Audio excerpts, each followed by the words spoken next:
All right, guys, I'm so honored to be once again joined by one of the most legendary coaches in Australasian MMA. You know him from his amazing gym, Freestyle MMA, and he steps into battle this weekend in the big headlining fight, UFC 314 in Miami, and the big return of Alex Volkanovski. Joe Lopez, welcome back to Submission Radio. I hear you went to the Everglades today with the team. Yeah, had a good day down there on the water. Seen a few alligators, a bit of wildlife. It was good. Yeah, that's pretty crazy, man. How do you kind of compare that to Aussie? You know, we got some alligators ourselves, but it's a different vibe over there, right? Look, theirs don't compete to our saltwater crocodiles.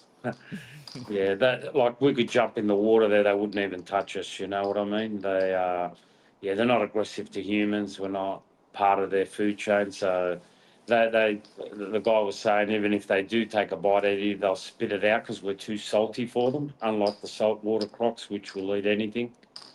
Yeah, wow, okay. Well, I'll tell you what, man, there are some big things. Everyone has been so excited about this card, UFC 314. Have you noticed how, like, this has been the card that everyone's been looking forward to forever now? Like, this is kind of the card that everyone is tuning back into MMA for. Have you noticed how excited everyone is for this Alexander Volkanovski return? Look, everyone's excited to watch Volk fight. He always puts on a show, so why wouldn't they be jumping on? Yeah, well, everyone's missed him, and it's also been a big lull in the sport.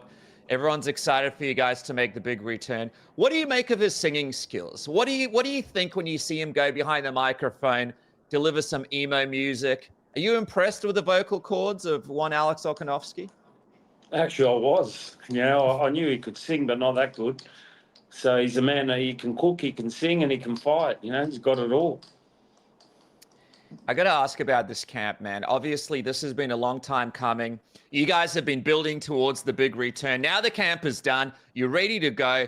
Now that you're on the other side of it, how did it go? How does it compare to some of the previous camps you guys have had? Look, Look, I can't say anything bad about the camps. All of them have been good. This one we had no injuries or any little niggly things, so everything went well. It was a long camp. I think Alex is just looking forward now to fighting, you know, because we started so early and he's been dieting for such a long time.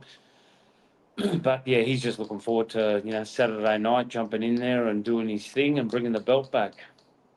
You know what's interesting? For the longest period of time, you guys, were defending the belt. A lot of the time on short notice. Now you got a long period of time, improve some skills, work on new things, really focus in on things that weren't working. What are a couple of areas that you guys were able to focus on during this time away from the octagon that you were more excited for Alex to get a chance to take a look at and work on?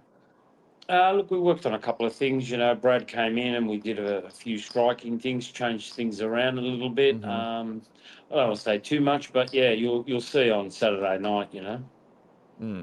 Of course, you had Craig Jones there, the sicko himself, coming down to help you guys out. Of course, Lopez, very, very dangerous Brazilian jiu-jitsu game, some active guard, tough submissions. How important was it to have Craig Jones as a part of this one as you prepare for that part of the fight in Miami this weekend? Yeah, it's always good to have Craig's input. You know, he is a jiu-jitsu specialist, probably one of the best in the world. And not only in his skill-wise, but in his coaching and his breakdown. You know, he really breaks everything right down, and you know, we can communicate, discuss things, and you know, make sure that when Volk gets in there, that we haven't left any stone unturned. He's taking on Gable Steveson at CGI too. Yeah. How about that? What are you expecting from that one? I just hope Gable Stevenson's mat returns him about for 9.5 minutes, ramming his head through the mat, and then in the last 30 seconds he submits him. You know, that'd be great for me. I'd get Craig Jones beat up and he still gets the win. That would be perfect. Hey, let me ask you this in all seriousness. Obviously, Lopez's jiu-jitsu is, dangerous. You spoke about how you see a lot of similarities between him and Brian Ortega. But obviously, Alex Volkanovski has a really good wrestling. You guys have been able to go down on the ground with the best of the best. You did really well at negating Islam Makhachev in that first fight. Let me ask you this. It's not a situation where you guys are afraid to go to the ground with Lopez, right? Like, as a part of your game plan, you would be happy to get down there and potentially control him on the ground in the right positions. Oh, 100%, 100%. Yeah, obviously he is dangerous. He's very traditional in his approach to jiu-jitsu, but his guard and the way he transitions from position to position. He's pretty technical. After watching it and breaking it all down and watching what he does, he's very clever on the ground. It's not the game that we play because we don't play off our backs, but for him off his back, he can be very dangerous. Mm. Do you think he'll be in a? Do you think he believes that he'd be in a, like? Would he be happy to take a back position to Volk? Do you think in this fight to try his subs, or do you think his team knows it's a dangerous place to be with Alex's wrestling? Well, I can't sort of answer that, but it would be. Yeah, it's not so much. Alex is just very good at scrambling. It's very hard to hold down. If you see him in his fights, if he gets taken down, he's up within a second or two. It's very rare that anybody can just hang on to him and hold him there. It's pretty hard. And since the market share fight, we've worked on those little things that he did struggle with. And now, like if we had that same fight again, there was no way he was going to hold Alex there for that long. Because we've broken things down and we've fixed it. And now Alex is he's very, very hard to control. Mm. How do you rate Diego's striking, man? I know we kind of spoke about it a little bit when this camp started, but now you've had some time to really break stuff down. What do you think is the most dangerous thing about Lopez and the way he strikes? I guess it's because he's unconventional. He just throws, and he's not calculated, but he's powerful. And if he gets you on that back foot, he's going to come forward hard and fast, And if you get caught, you get caught, And he's caught a lot of good guys with it, So you can't take that away from him. Mm. I know that part of your game plan is going to be controlling the distance. Alex is so good at it, leg kicks, the jab being long. When you look at Diego Lopez's style and you see the way that Alex is able to negate his previous opponents, do you think it's just something that Lopez hasn't really experienced or seen before from the level of an Alex Volkanovski? Like, not many fighters can really do what Alex can do at distance in that division. Exactly. Alex really plays the long game really well, especially for the shorter fighter that he normally is. He's really got a good understanding and a good eye for distance. He's always had it. It was probably one of the first things that I said to him. He really understood distance, and and just. Alex playing his game and showing his looks and feints and everything else on that outside, and Diego being very reactive. It could be a hard night in the office for him if he overreacts to Alex's movements, which we're counting on. And I think it's hard to change when you're that type of fighter. You're very reactive, like Aldo and all that. It's hard to get that out of you, But he could. Yeah. It'll be interesting to see what a plan B would look like to him because he loves to charge people. Do you also look at that as an opportunity to be able to land counter shots as he gets frustrated with Alex maintaining the distance and control and starts just trying to land on him at any cost throughout this fight? Yeah. As long as he doesn't get caught going backwards, like he did with Ilya. And Alex keeps that.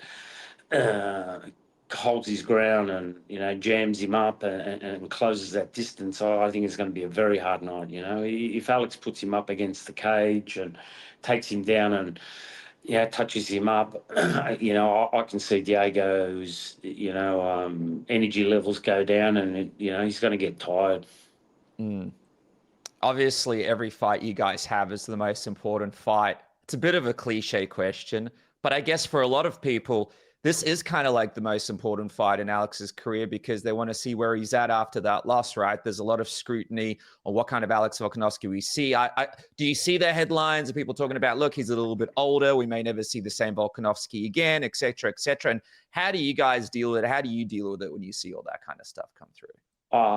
Look, that's just like water off a duck's back, We don't really play much into it, especially Alex, Alex is very determined, very headstrong. He knows what he wants and he's going to go out there and get it, and I fully back him and know how strong-willed and minded Alex is, and how determined he is to get this belt back, I'd be very surprised if he doesn't bring it back, Are you surprised that there are so many people out there sort of picking Lopez to do it? Is that a surprise to you at all? Nah, not at all. It's just you're always as good as your last fight, you know. And he didn't go too good in his last fight, so obviously he's going to be the underdog, you know. Mm. People are It's going to fast. write him off, but look, we've always liked that. Being the underdog and, you know, people doubting us right from the beginning, you know, and if anything, that just spurs Alex on more and makes him more determined to win.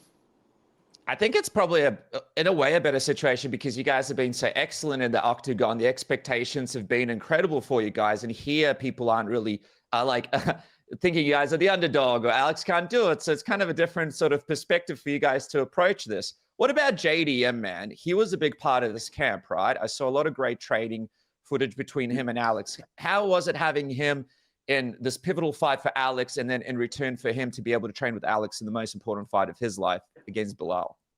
Oh, it's great having Jack. You know, not only is he a good man, he's a great training partner, great martial artist. You know, can't say a bad word about him. You know, and you know, just look forward to seeing him bring another belt back to Australia. You know, so we've got 2 belts back. You know.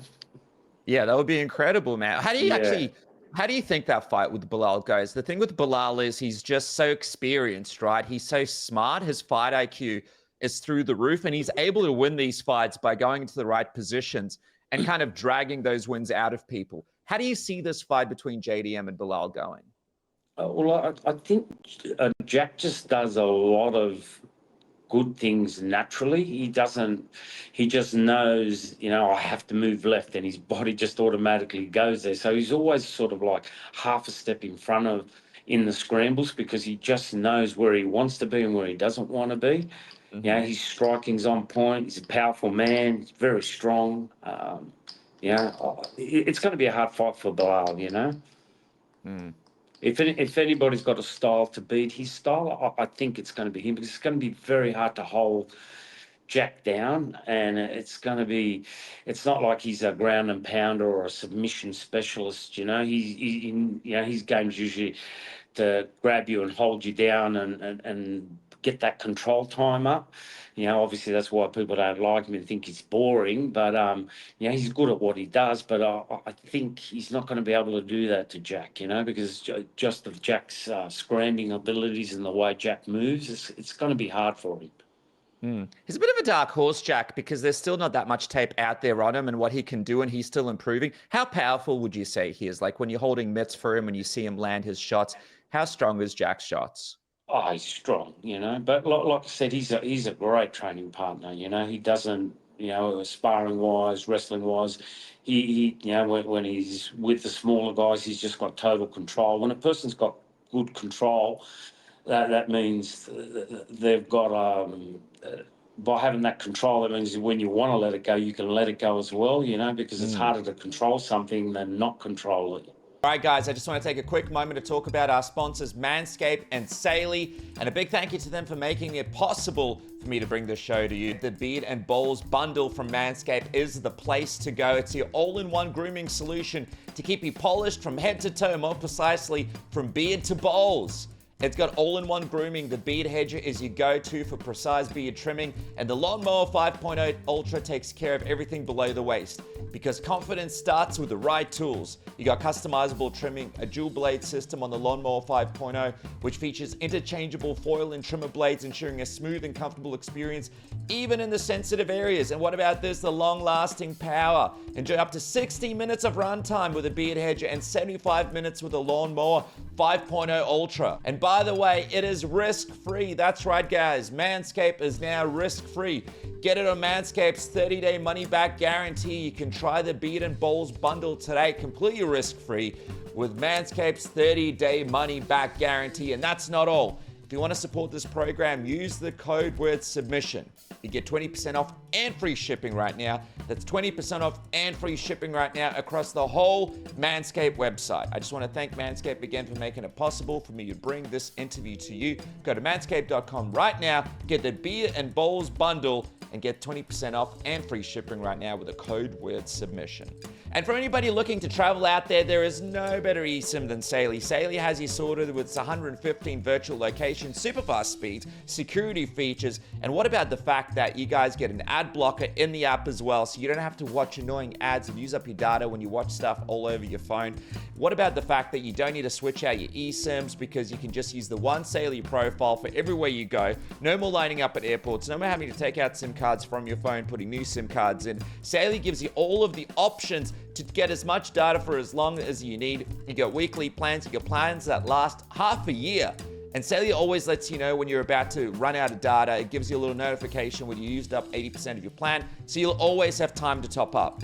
No more sneaky roaming fees. No more being stressed out about, oh, I just bought this plan in this weird country that's going to last me for 3 months, but I only need it for 3 days. SAILY has you sorted. And if you're a Submission Radio fan, you can click on saily.com/submission now and get 15% off your first purchase. Or go to saily.com and use the code word submission. Support this show and have the best traveling experience thanks to SAILY. Just a quick reminder while you're watching this interview, please take a moment to subscribe to this channel. Only 48% of you guys are subscribed. The ones that watch regularly, that really, really helps. And please click the little bell icon so you get notified when the shows come out. That's going to really help me bring out more content to you, more interviews, and keep the channel around for longer. And now, back to the program. By the way, how crazy is it that the UFC doesn't cover the flights for your entire team and Jack has to do this dinner to try and raise the funds for his whole team to go over? Isn't that just like a look into what life is really like in MMA for fans who think it's just $1 million yachts and ladies with big tits? Yeah, it is. You know, they don't understand the hardships and the hard that these guys are not living the Conor McGregor lifestyle. I'll tell you that now. Maybe once you win a couple of world titles, you might start getting there. But at this stage of the career, man, these guys are struggling. They've got to feed their families, they've got to pay their coaches, and then, like you said, bringing over your team and then having to feed your team, bringing over training partners. It all costs money, you got to put these people up. It's all expense, and people don't realise how much expense goes into a training camp. Just bringing the guys over, flying them over, feeding them.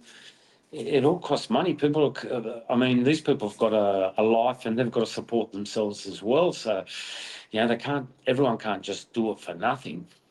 You know what else is crazy? At least in boxing, when you're sort of up in that higher level like Jack, you know the amount of money you'll be making. Whereas in MMA, you don't perform the way you want, you lose, you might be making 50% of what 100%. You thought you were going to make. So not only are you losing now, but you also got to pay everyone.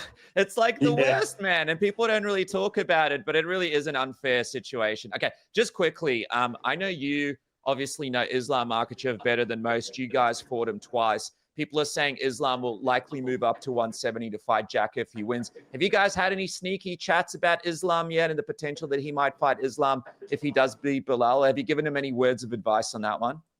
Look, no, I think Jack's not looking past Belal at the moment. We were just, the same as like Alex, you might think about things like that, but really your mind's set on what's in front of you, and so it should. All right, let's talk about quickly as we wrap up how you see this fight going. In your mind, from what you've seen in this camp, how do you see Alex beating Diego Lopez this weekend in Miami? Is there a scenario in your head that's popped up over the last month or so as you guys are preparing for this one? Look, me personally, I don't like to make the predictions or anything like that. I just like to see how it goes. But if anything, I'd say probably by the third round, I think he should start breaking Diego and either, get him, he'll take him down and ground and pound him, or he'll get a submission. But more than likely, it'll be third or fourth round ground and pound, or a tap out from the punishment that he's copping from the top. Okay, and finally, as I wrap, new gym underway. I saw you secured a great new location for Freestyle MMA. Is that right? It's going to get bigger. Yes. Multiple rooms. Am I going to get invited to the grand opening of this thing? This thing looks like the Louvre. Looks incredible. It's pretty big. Yeah, it's a big joint. I've been looking for a bigger gym for a while now, but I don't like renting. I like to buy. So been waiting and waiting, and finally this place came up, and yeah, it was obviously the deal was just. Before we flew out to Vegas for the press conference, the real estate rang me up. I went and had a look. I got back and I bought it that week when I got back. So it was very, it was close. Like, yeah, it was surreal in a sense. But yeah, when I get back after this fight, obviously I've got a lot of hard work to clean this place up and get it up to scratch and make it a world-class training centre. And you Well, will get dude, invited, Dennis. thank you But very you'll much, have to Joe. show up. Well, I was gonna say, I know how long you've worked at this. I know all the blood, sweat, and tears that goes into it. So I'm so happy for you, man. Congratulations on that. I can't wait to see that. And of course, best of luck this weekend. Massive card, UFC 314. You guys can watch it on KO Sport. There is Joe Lopez as he goes Thanks into battle very in the much, big Dennis. return. Thanks so much, man. Thank you.